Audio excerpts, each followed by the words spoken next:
It's a sensitive subject, isn't it? In our society, a society that seems absolutely obsessed with social media follower counts, with sprawling networks, and the constant manufactured appearance of popularity. Having few or no friends is often seen and judged as a kind of profound social failure. We whisper about those people. We wonder, what's wrong with them? Why can't they just fit in? But what if I told you that this entire narrative, this story we tell ourselves, is completely backward? What if this supposed flaw isn't a flaw at all? What if this isolation is actually a byproduct, a symptom of extraordinary and deeply admirable and increasingly rare qualities? We've been conditioned since childhood to believe that popularity equals success, that being surrounded by people means you are validated, that you are good, that you are worthy. It's a story we are sold from the moment we enter the playground. But this is such a narrow and frankly immature view of what a human life is about. It mistakes quantity for quality and noise for true connection. Today, we're going to explore 5 fascinating traits that turn this entire damaging idea on its head. We're going to look at why some of the most profound, intelligent, and authentic individuals, the quiet ones in the back of the room, often walk alone. You might see yourself in this, and if you do, you might see your own solitude with completely different eyes. And the first trait we'll discuss is perhaps the most courageous of all. It is a silent rebellion. It's the very foundation of a meaningful life, and it's something most people are simply too afraid to truly embrace. Before we dive into that, if this is the kind of deep, reflective conversation you're looking for, the kind of exploration that values depth over dogma, consider subscribing to the channel. And I'm always fascinated to know where these ideas are landing, and who they're landing with. What city, and what time is it where you are right now? Let me know in the comments. It's a powerful, tangible reminder that even in our deepest reflections, we aren't truly alone in this. First, these individuals possess a rare and often uncompromising authenticity. It's not that they can't make friends. It's that they refuse, on a fundamental, cellular level, to wear the various exhausting masks required to fit in. Just think about that for a moment. They have consciously, or perhaps just intuitively, decided that the price of belonging, the daily compromise of shaving off parts of yourself, is simply too high if it costs them their own soul. They've recognized the subtle, the quiet, the corrosive psychic violence of insincere pretending, of laughing at jokes they don't find funny, or nodding along with opinions they find hollow, just to be accepted. This is a direct echo of the great Stoic masters, like Marcus Aurelius, who urged us time and time again to live in accordance with our own nature, not the whims and fleeting judgments of the crowd. This authenticity is a relentless commitment to their own values, their own truth, their own internal compass. It's an integrity that for them has become non-negotiable. They would rather have the honest, quiet, fulfilling company of themselves than the dishonest, loud, and draining performance required by a group that itself is often only held together by those same performances. But let's be perfectly clear. This path takes an immense, almost staggering amount of courage. It's the harder road, by far. It means accepting that you will be misunderstood, profoundly and often. It means facing the quiet judgment, or even the open criticism, of those who did choose conformity, because your very presence, your quiet, simple refusal to play the game, it holds up a mirror to the compromises they've made in their own lives, and people, as a rule, despise mirrors. It makes them deeply uncomfortable. This authenticity, this fierce loyalty to self, it creates friction. It's a disruption in a world that is built on social pleasantries and comfortable, convenient lies. It makes you unpredictable in a world that demands predictability. This is the bedrock, the first domino that falls. And because they choose this difficult, authentic path, they are forced, by sheer necessity, to develop the second trait, It's a kind of inner power that those who live for the applause, who are always fitting in, never ever get the chance to truly build for themselves. When you walk a path that few others are on, when you are no longer borrowing your opinions from the group, you learn to walk alone. And this forges a profound, unshakable, self-generating internal independence. This isn't the fragile, defensive independence of someone who pretends not to need others. You know, the "I don't care what anyone thinks" bravado that's really just a cover for a deep, terrified need for approval. No, this is a deep, quiet, internal strength. It's the strength that comes from making a single, powerful decision. To stop outsourcing your happiness, your peace, your very sense of self. They refuse to give the remote control for their own emotions to someone else.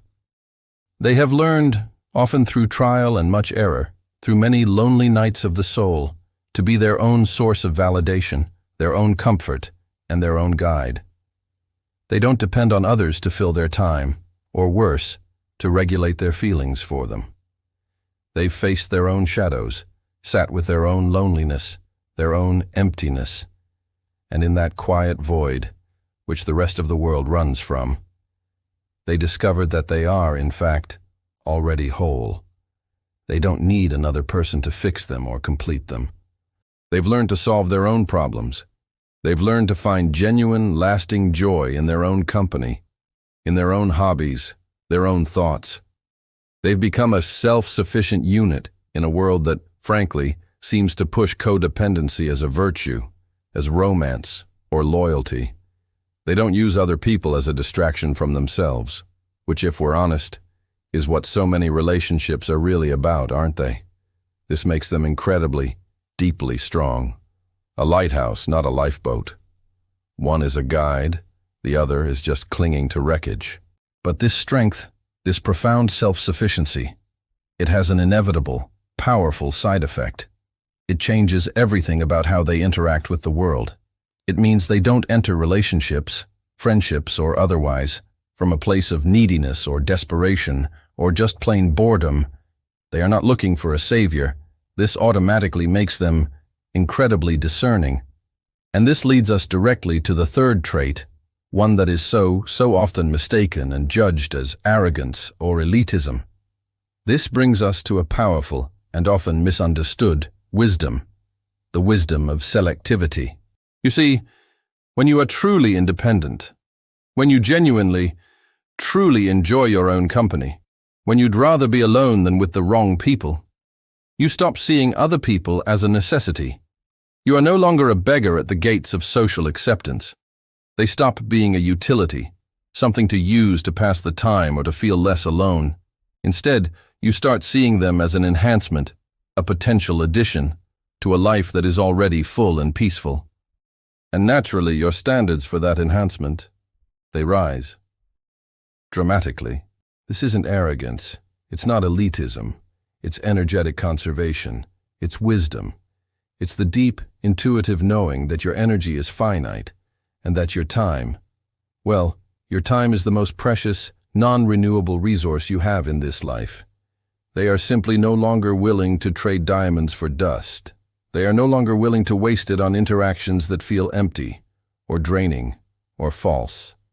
As the analogy goes, they are like a top chef, meticulously selecting only the highest quality, most vibrant ingredients, knowing it's far, far better to have less, but of the highest quality, than a feast of mediocrity.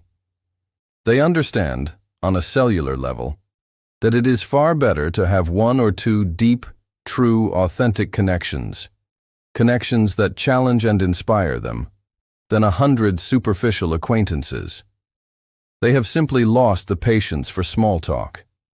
It feels like a violation of their time, a waste of precious breath. Gossip and surface-level interactions become physically taxing. They feel it in their bodies. They crave meaning. They crave depth. They crave real, honest conversation, or they prefer the silence. This high standard, it's like a fine mesh filter. It naturally filters out the vast majority of people who are often just looking for a mirror, not a real connection. or a distraction, a way to kill time, not a deep engagement. This isn't rejection, it's protection, it is curation. They are protecting their inner peace, their energy, their focus. They are the guardians of their own inner world. And this curation, this turning away from the external noise, inevitably makes them turn inward, which is how they unlock the fourth and perhaps most beautiful trait.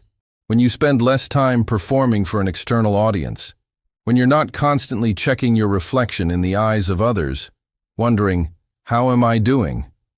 You gain an extraordinary and deeply pleasurable capacity to dive deep within yourself.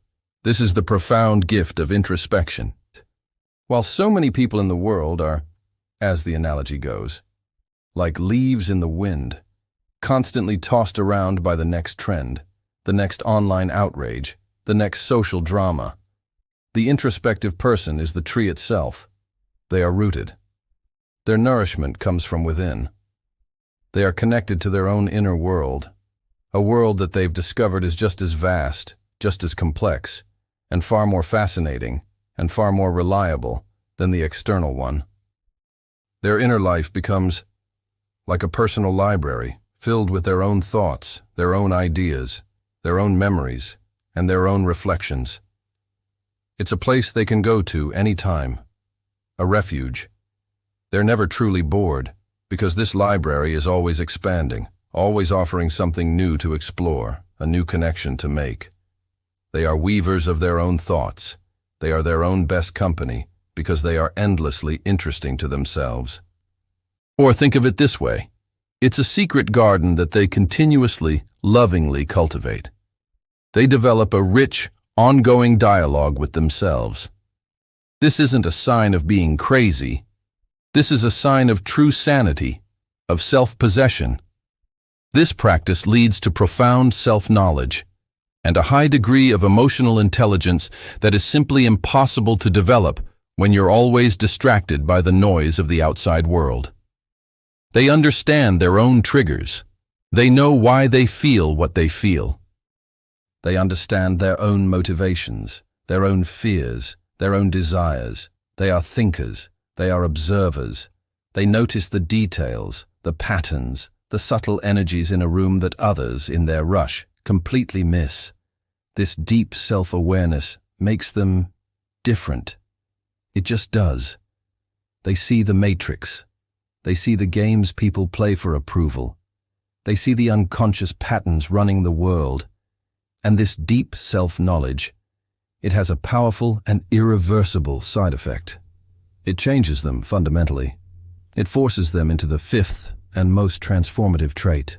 Finally, having few friends, or even feeling like you're losing friends, is often a direct, unmistakable, and yes, often painful sign of relentless, uncompromising personal growth. Just think about your own life for a second. As you evolve, as you read more, as you learn more, as you heal from your past, as you ask deeper, more difficult questions, as you raise your own standards for your life, you just outgrow relationships that were built on a previous, less aware version of yourself. It's an inevitable and necessary part of the journey. It's not a failure. It's a completion. This is the lonely but necessary price of evolution. The friendships you had in your past, maybe they were based on shared insecurities, or shared distractions, or even shared trauma. And those bonds were real, for a time. But as you begin to shed those limitations, as you begin to actually heal those insecurities instead of just complaining about them, the gap in consciousness, the gap in vibration between you and them, it just widens. Until one day you find there's just nothing left to talk about. The old language no longer works. This is exactly what the Stoic philosopher Seneca meant when he talked about resistance and solitude being an opportunity for virtue and growth. This perceived loneliness, it's not a punishment. It's a classroom. It is a sacred, silent monastery. It's a chrysalis. You are in the process of transforming, You are reaching for a higher level of awareness, of maturity, of wisdom.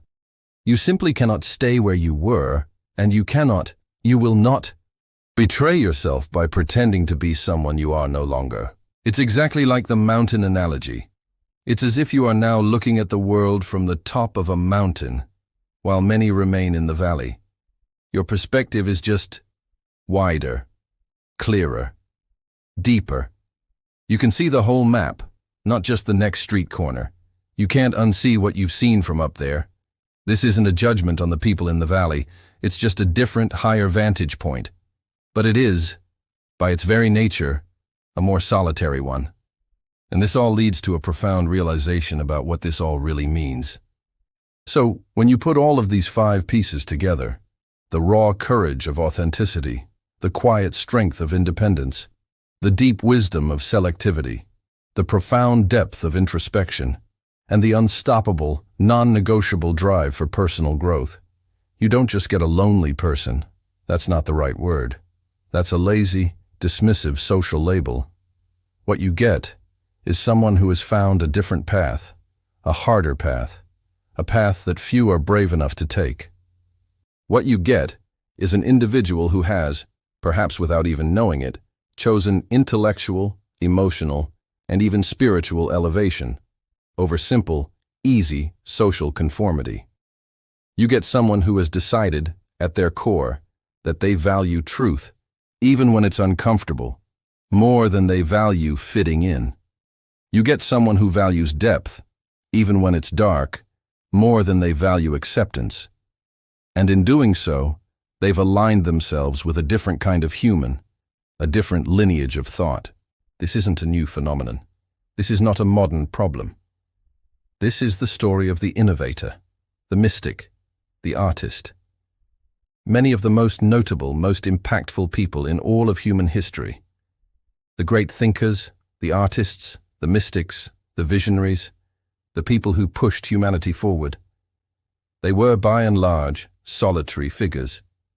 They understood a fundamental secret, that to create something new, to hear the quiet whisper of intuition, to download a new idea, you have to be quiet enough to listen. You have to step away from the noise of the crowd, from the endless chatter of the tribe. So, if what I've described today, if this journey, these traits, these feelings, if they resonate with you, if you feel that in your bones, if you felt a sense of recognition, I need you to hear this. Please, let this one idea sink in. And I mean this from the bottom of my heart. You are not broken. You are not weird. You are not failing. You are rare. You are a deep diver in a shallow world. You are not alone in this. You belong to a small but powerful group of people who are more interested in their own evolution than in the world's applause. We've journeyed through this entire idea together, and we've seen how what our society so quickly and so cruelly labels as a flaw, as a social failure, is in fact a powerful, brilliant, and interconnected collection of some of the most admirable and essential qualities a human being can possibly possess. It is the raw courage to be real in a fake world, the unshakable strength to stand alone, the deep wisdom to choose quality over quantity, the profound depth to understand yourself, and the divine, unstoppable drive to never, ever stop growing beyond your current limitations. These individuals, these people with no friends, they haven't failed at being social. Not at all. They have, in many ways, succeeded at the far more difficult, far more important task of becoming themselves. They have embraced the transformative, and yes, often lonely and often painful sacred work of self-discovery, of self-mastery, and of a rising consciousness. They've found something far more lasting than popularity, which vanishes like smoke. They've found their own unshakable center. The real challenge, then, for you listening to this, isn't to go out and desperately try to make more friends, to fix yourself, to fit back in, to make yourself smaller so others feel comfortable. No, the challenge, the real invitation, is to look inward, to ask yourself, do I have the courage to be this authentic? Do I have the wisdom to be this selective? And am I brave enough to walk my own path, to honor my own growth, and to trust that my own company is enough, even if, for a little while, I have to walk it alone? If this reflection brought you any value, if it made you feel seen, share this insight. Give this a like. You never know who in your life might be feeling alone right now, and might need to hear that their solitude is not a weakness, but a sign of their incredible strength.